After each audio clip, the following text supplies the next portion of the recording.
Chapter 178 to 180. That was close. I didn't think I was this close to fucking up big time.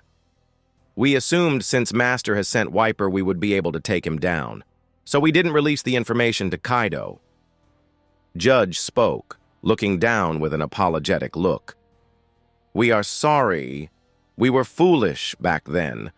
To think we tried to lure Kaido to fight Master, how ungrateful of us. As he said, they knew about my Thunder Dragon transformation. I had no idea, so if Wiper failed, I would have certainly had to fight with Kaido again. Though this time, the outcome might have been different. Anyway, that's not the point. The point is, Wiper succeeded. I should give some credit to that man for successfully saving my ass this time. But that can be done later. Judge, with an apologetic face, looked at my eyes. Master, we would like to redeem ourselves, our past selves who were foolish and short-sighted, who didn't know we were born to serve under you, Master. His eyes lit up. He turned his head towards Reiju. That's right. How about you get my daughter? I am sure she will make a perfect slave for— No need, calm down, I interrupted. You are only supposed to do what I order you to. You don't have to think who would be a perfect slave for me, I said with a cool gaze. Judge gulped his saliva, nodding twice. Sigh. As it is clear, Judge maintained his emotions even after brainwashing, most likely a perk of using the technology. Judge and the kids did lose their sense of fear for the most part. They still fear me, but they still have other emotions on them. To test their emotional limit, to see if these emotions can unbrainwash them, I tested Judge. I said some lines like, "Oh, Judge, how would you feel if I stripped your daughter and enjoyed her in front of you? Will you hold her down for me, stopping her from resisting? How about I call some of your soldiers to let them use her body as they please, and you enjoy it from the sidelines?" I said some more lines, but they are better to be left aside. Even after all these, it didn't seem he was infuriated. Even when I threatened to rop his daughter, I could tell he wasn't angry. He was even fairly happy imagining his daughter serving me, a successful brainwash, I would say. Though the problem of this small experiment is, the dude is trying to push his daughter onto me. Can't say I like that. I don't particularly like fucking brainwashed girls since I have others beside me. I would rather not fuck a brain-dead woman who can't even react properly. Sigh. Anyway, time to announce the start of Angel Surgery 3.0. But I shouldn't announce it, since it would stir up the suspicion that I unlocked my wings the same way. I need someone who would the people trusts just like me. Welp, Yona it is. General Pav. Just because Amon got the lineage formula didn't mean it would be easy to merge it with Angel formula.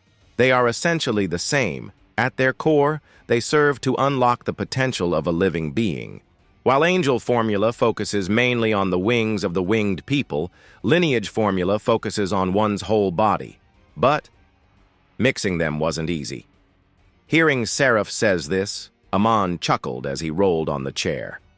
Come on, it wasn't that hard, was it? You did manage to merge them in less than a month, Amon blurted, shrugging his shoulders.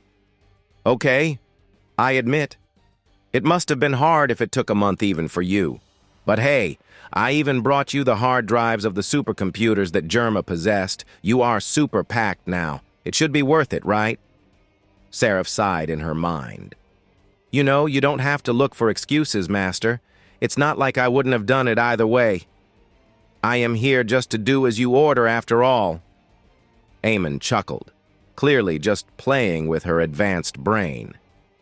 Ahem, anyway. I guess you are aware of what happened above us? Amon pointed at the silver ceiling.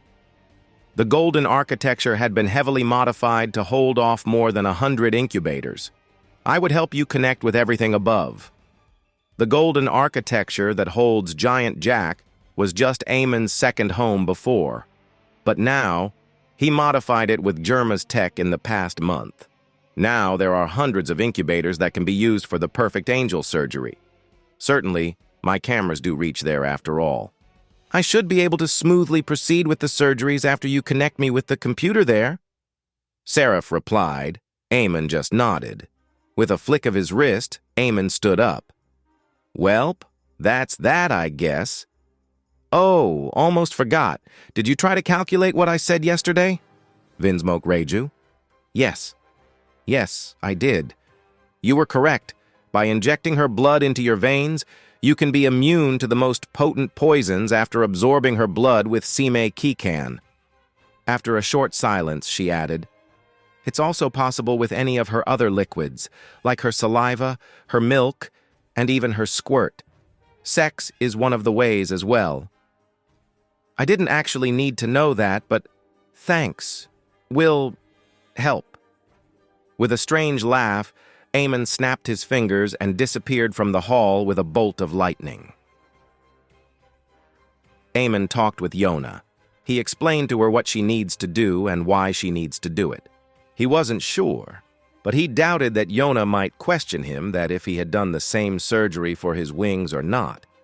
But surprisingly, she just bowed and said, As you wish.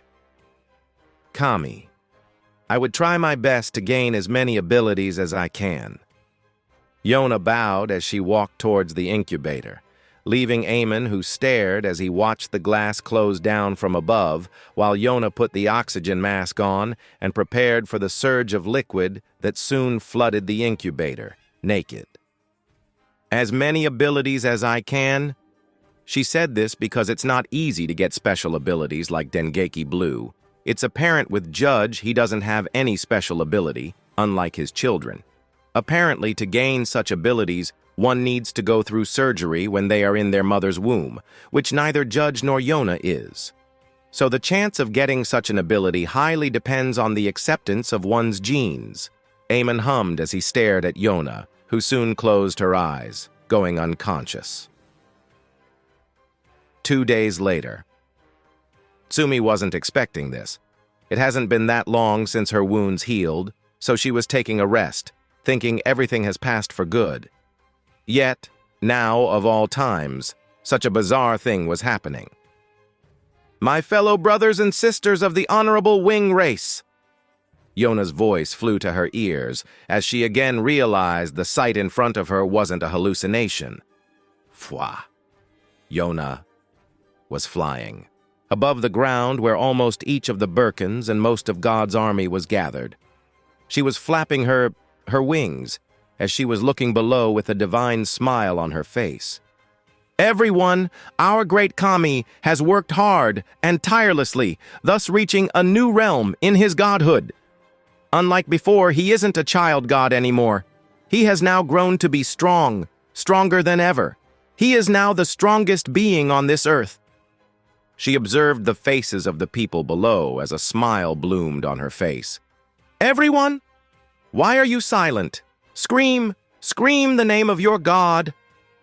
Though it was still silent after her declaration, it only took 6 seconds as the whole Skypiean was riddled with cheers. Yeah, way to go. I knew Kami-sama could do it. Ha ha, that's our god. Everyone, I have something more to say. Yona raised her hand, making a stop to the cheers. After that, we will all cheer his name. Without a stop, she continued. Now that he has reached this stage, as a celebration, our benevolent Kami has decided to grant us something. He has decided to grant us one of his powers. This immediately caught everyone off guard. A power of God? Oh my God! Everyone gulped their saliva as they waited for Yona's words impatiently. To put a cool in their heart, Yona moved her lips. My brethren, rejoice, for we will now soon become fit for our home in the clouds. Our great Kami has decided to grant us the gift of flight. Fwa, fuzzy. While the world went too loud for her ears, Tsumi was trembling. Oh my fucking God! Tsumi cursed for the second time in her life, the first time being with Amon on one night. The ability to fly. She can do that, even though she isn't a god. Tsumi was certainly going to exploit this power to its fullest. Meanwhile, God King Amon looked down, a small smile on his face. Good job, Yona. The wings would add a good degree of combat ability to all of them.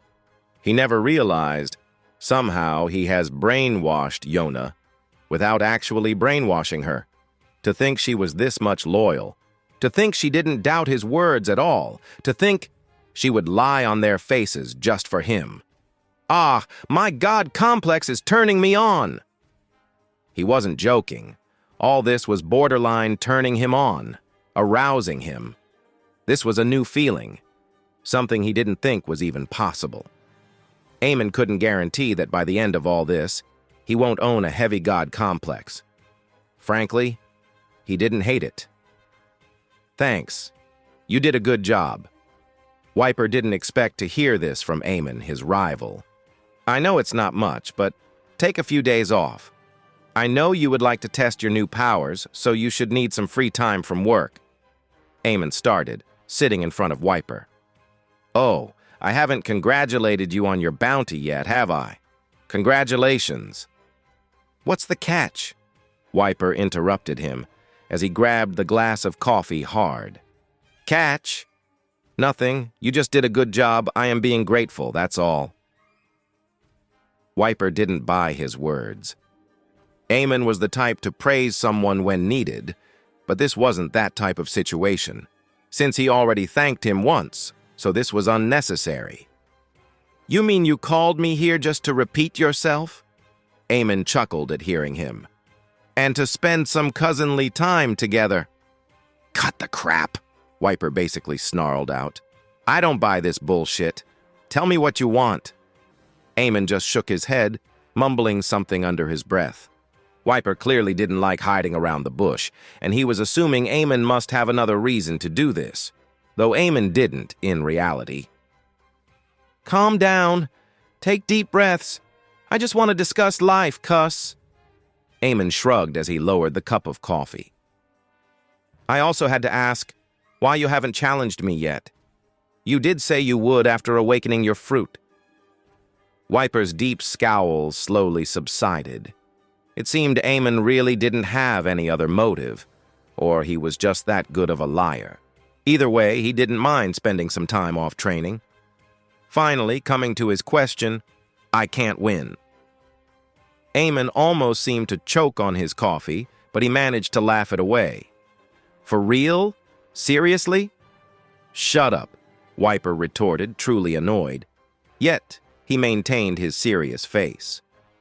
I said I can't win, but that doesn't mean it's a universal truth, Wiper spoke.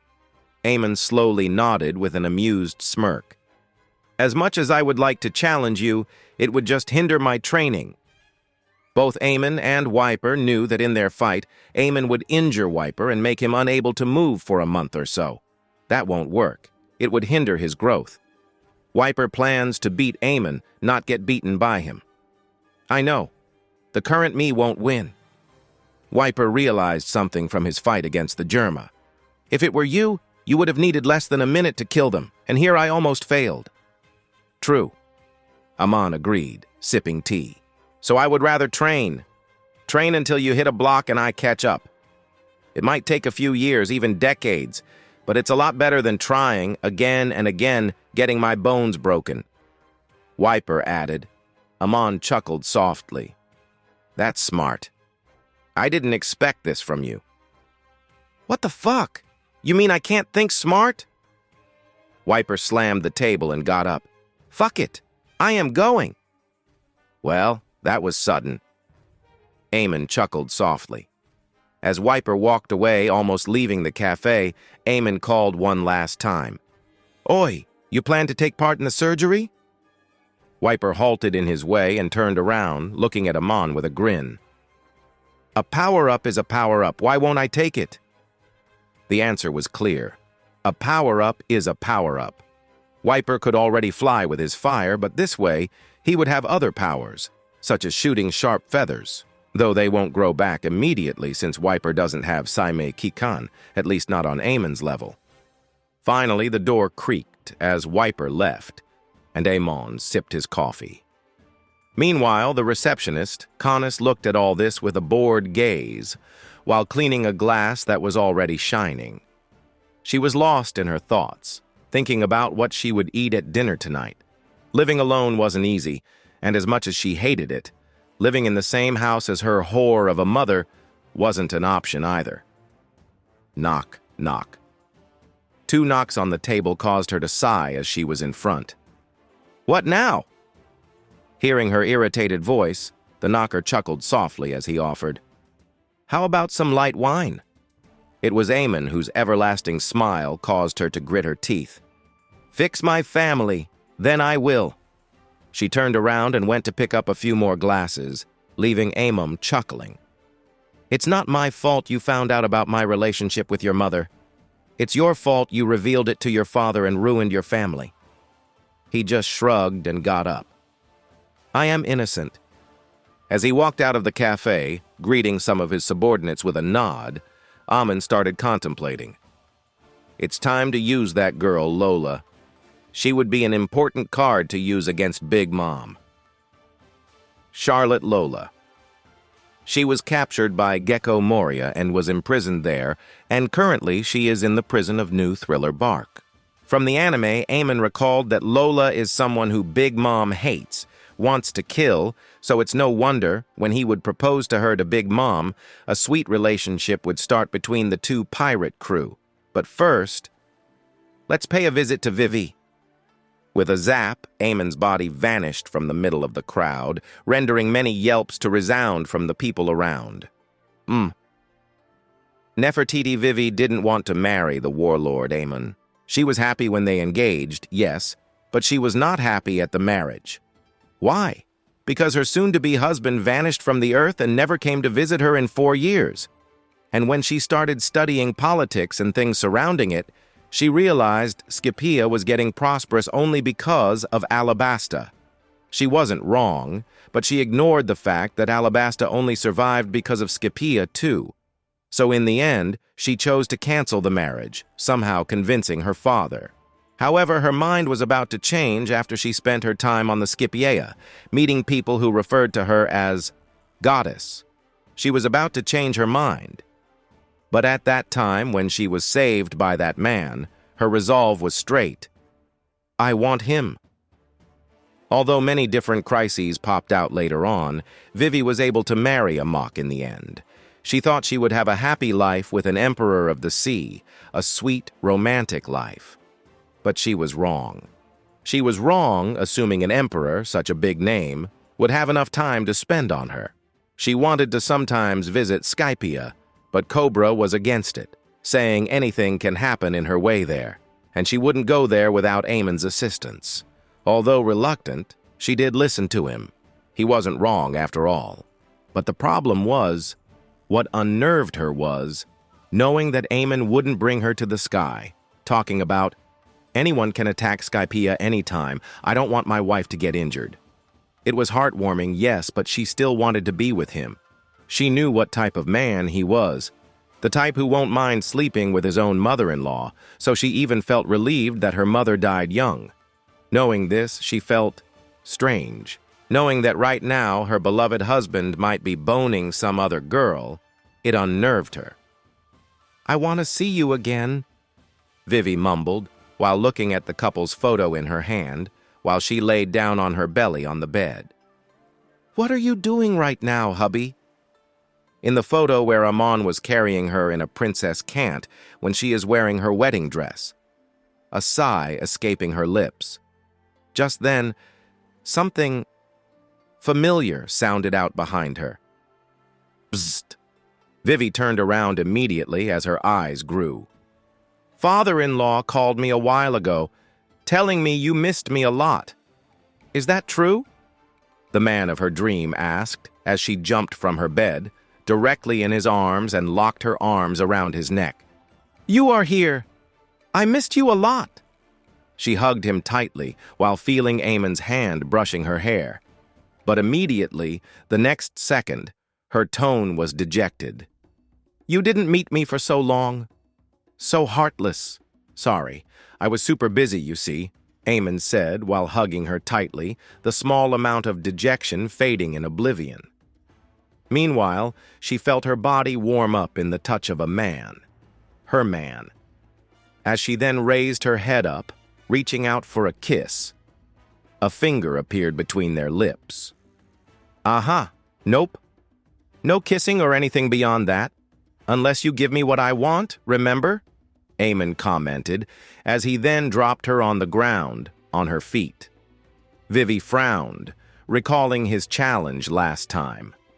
No kissing or sex unless you can make 1,000 sand soldiers before my next visit. When she heard this, it irritated her, knowing she won't be able to fulfill it. But when Amon kissed her for the last time after that, she realized she can't live without subsiding this feeling in her crotch, so she tried hard, harder than she ever tried. And finally, after around 3 months of hard work, she had finally... And what if I've overkilled it? She smiled cheekily. Do I get a special reward? Hearing her, a grin formed on Amon's face. A better product gets a better price. A simple logic. Of course, I will reward you, especially if you overkilled it. He leaned forward and whispered in her ears. I will teach you the pleasure of S&M. Vivi blinked, not knowing what he meant, but from the name alone, she could tell it was something sweet. Then follow me! Vivi jumped away as she ran out of the door, Amon slowly following behind her. While smiling sweetly, his mind was contemplating the important things. Let's see. How should I approach Big Mom? 2 years later. Charlotte Linlin was very happy today. So happy that she was drooling. It's not really a rare sight, since she drools each time she sniffs something sweet. But today, her mouth could ever bring a tsunami, because today, it was her birthday. Mama, Mama, she blurted, laughing out loud. That fragrant birthday cake.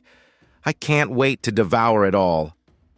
Beside her, a familiar chuckle escaped from the man sitting beside her. Oh, Big Mom, you should at least let me take a bite. After all, I was the one to provide the mango flavor into the cake. The man in a light golden suit and similarly light golden pants, Amon said, his shoulder-length hair fluttering in the air. Or is that too much to ask? Big Mom turned to face him, smirking. Normally, nobody would even dare say such a line, even if they are the ones who made the cake. But this kid had the guts and power to back it up. Oh, Amon, of course you can take a bite. You are, after all, my top special guest today. Mama, Mama? She laughed, making Amon laugh too. But only a bite, not more than that. Amon chuckled, hearing her, slowly taking a sip of fine tea from the talking teacup. My A.N., a sudden time skip, just how I love it. I don't know if the story was boring for a few chapters or not. I myself enjoyed writing it. Hope you liked reading it too. And finally, we have reached the canon. Though I said the canon, nothing much remains of it. Zorro's swords, Chopper, Brooke, Robin, and Frankie, oh no, I am not supposed to say his name, are all out of the game. The Straw Hats would be new and, maybe, more powerful. Also, how do you think Arlong would fit in the Straw Hats? Joking. Or am I? Something was wrong. Alvida could feel it. If her long experience as a pirate has taught her something, it's that she should always trust her gut. Today, her gut was telling something wrong would happen. Alvida-sama? Hearing one of her subordinates call her, she turned around with a frown. What is it? Her squeaky voice roared, making her sigh internally. As much as she liked people calling her beautiful, making her dream about a prince in shining armor, she was fully aware what she was. While she can avoid waking up from this dream by staying away from mirrors, but her own voice was enough to shatter her fantasy into oblivion. Alvida-sama, we spotted a merchant ship in the distance. What should we do? Alvida scoffed, hearing her minion's shaky voice. At least he was scared. He continued. Do we attack it after getting close? What type of question was this? They are pirates, are they not? Of course, or what do you suggest? Treat them a feast. Fucking useless. She stood up from the stool, looking at the man in front of her with disdainful eyes. Walking past the man with heavy steps, Alvida then raised her binoculars to her eyes and looked far. Indeed, there was a merchant ship in the far. A heavy chuckle left Alvida's lips. All I see is cash, not a ship. Her pupils changed and formed, as she threw her binoculars behind her, stretching her limbs a little. Alvida then looked towards her dozen subordinates who were frozen on their feet, waiting for her orders. "Oi, everyone, we are lacking cash for a while, aren't we?" Seeing everyone nod immediately, Alvida continued. "Then don't mess up this assault. Kill the ugly ones, capture the handsome ones, and get the beautiful girls for yourselves. We shouldn't waste anything." By the time Alvida finished, everyone had their eyes shining. They were intimidated by Alvida, but they didn't escape from her grasp. Why? It's because of her generosity with these things. The females in the crew could get male toys and the males could get females. They also got to eat delicious food, so they rather accepted the little torture their captain gave than to leave outright. As everyone nodded, gripping their weapons strongly, they finally got closer to the ship. The occupants of the merchant ship were already hiding in the corners of the ship, so the pirates could tell this would be an easy assault. Alvida smiled seeing this. "Everyone!" At her yell, everyone grabbed the rope of the ship and swung to the other ships, starting to attack the innocent people at once. Seeing that some were fighting back, Alvida chuckled. Poor fools. She grabbed a barrel beside her. There should be wine inside this barrel, but she didn't care. Raising the unusually heavy barrel in the air, she was about to swing it forward, but crack! The barrel broke as a human appeared from inside it, startling Alvida. "Huh? Gomu, no!" Before she could even yelp, the boy wearing a straw hat who looked no more than 17 swung his fist and punched her in the face, breaking her nose and making her fall on her back. "Pistol!" "May." Honey Queen shook her head with her eyes locked on the screen in front of her. "Amon really wants me to join this kid? He is weak and pathetic, though." Controlling the submarine she was in to move a little closer while keeping her eyes on the screen, as the man with straw hat beat the shit out of Alvida and sent her flying in the sky, Honey Queen paused. "Wait, how did he make that fat woman fly like that? What kind of cheat is this?" She frowned and pinched her, asking herself if this was a dream or not. She didn't expect to see something magical in her new life in this submarine. Trying to solve the mystery, Honey Queen changed the angle of the camera and focused on Straw Hat as he approached a pink-haired short boy. As minutes passed and nothing interesting happened, Honey Queen sighed. "Guess one new mystery to solve." She scratched her head. "Either way, this satellite thing is a godsend, literally. To think Amon had such a thing on him. I can spy anywhere in the world with this. I have to thank Amon later then." Satellite. The ruler of space, Amon, had dozens of satellites flying above the Earth, spying on every corner of the world. Amon gave Honey access to the camera of the satellite because she has an important job. Though, is this kid really a big shot as he had put it? He doesn't even know hockey. I can beat him in my sleep, what the fuck? Shrugging her shoulders, she observed Straw Hat's action through the monitor connected to the satellite. "Well, it doesn't matter. My job is to become his first crewmate. I guess it's time." Honey Queen pressed some buttons of the submarine and set it in autopilot mode. Then going close to Alvida's ship, she pushed another button that created a hole below the ship and pushed her down the hole, sending her out of the ship in an instant. Then a mechanical arm grabbed her and threw her to the surface of the sea. "Kaya!" With a high heartbeat rate, Honey Queen moved her hands on the water, slowly losing her body's strength, and just as the sound attracted the Straw Hat Man, he turned around and threw his hands forward. His hands stretched and he grabbed the drowning Honey Queen, pulling hair out of the water. "Hey, you all right?"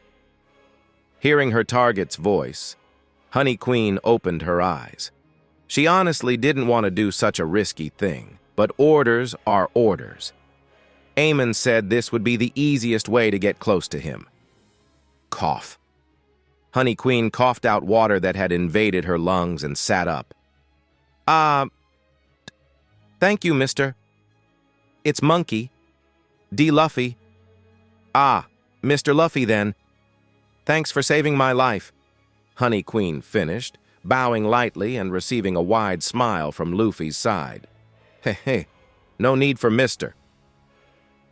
In Skypia, Rocky was training someone just like Amon had ordered. Get up. Your enemies won't stand by and let you cough blood peacefully. Rocky started, looking at the person a few meters in front of her, on her knees and hands, vomiting blood. How can you be so weak, Isa? Just because you have observed Haki doesn't mean you can do anything other than dodging. And when a person is fast enough, like me for example, even if you see the attack coming, you can't dodge. As her training partner, Isa, stood up, wiping the blood from her lips, Rocky stared at her with cold eyes. She won't show remorse when it comes to training people. Not when Amon said he would make Isa into a sin. Now come, attack me. Isa nodded, not looking hurt at her words, already knowing she is doing it for her own good. She was 13 this year, but after taking the angel formula 2 years ago, her growth spurt started and she looked around 16 years old now. It was a good thing, as it worked for her to get stronger, quickly. Kicking the ground swiftly, Isa vanished from normal sight. Well, the normal didn't apply to Rocky's, as she could easily see her movements in the slowed-down world, and her shining golden eyes almost looked like a pair of Tomoe-less Sharingan, something Amon would have recognized.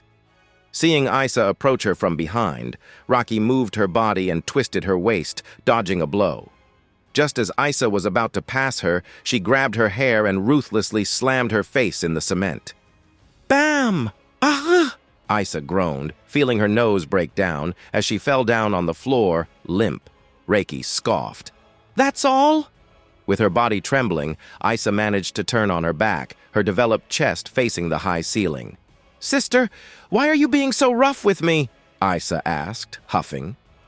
I am being strict since you are going to soon face situations where your life would be on the line. Is that all, though? Or is it because of my words 6 years ago? Isa asked, making Rocky pause. 6 years ago, she talked about Amon, faking his smile and being someone entirely else in his heart. Rocky didn't trust it and even yelled at Isa. Do you still have a grudge? But I was just saying what I could see. Rocky sighed. Look, Isa, I hold no grudge with you. To make it clearer, I am grateful to you that you put that seed of doubt in me. It not only made me realize how wrong you were, but also made me realize how much my brother loves me. Isa didn't say anything. Frankly, she wasn't sure of her own words right now. She saw Amon's insides when she was young, being only 7 years old. So it won't be a shock if it turns out that she might have been wrong. But either way, it didn't matter much. It's not like she would gain anything from proving Amon might be a monster in his heart. Then, Isa mumbled, you are going to get a devil fruit soon, a powerful one at that, Rocky said, her eyes screaming, look how many brothers loved you. She continued, although that fruit would be a long-ranged one, you should have enough power to protect yourself when an enemy gets too close. And what's that fruit gonna be? I won't say it. Even though Rocky said this, the question did trigger her mind to think about the fruit's name, causing Isa to widen her eyes as she looked at the fruit's name floating above Rocky's head. That fruit? Did Big Brother already found his location? Isa asked herself. But seeing her shocked face, Reiki frowned. Wait, did you just read my mind, bitch? That's supposed to be a secret. Lesson No. 2, don't peek in your superiors' heads, Reiki yelled, dashing towards Isa to train her some more.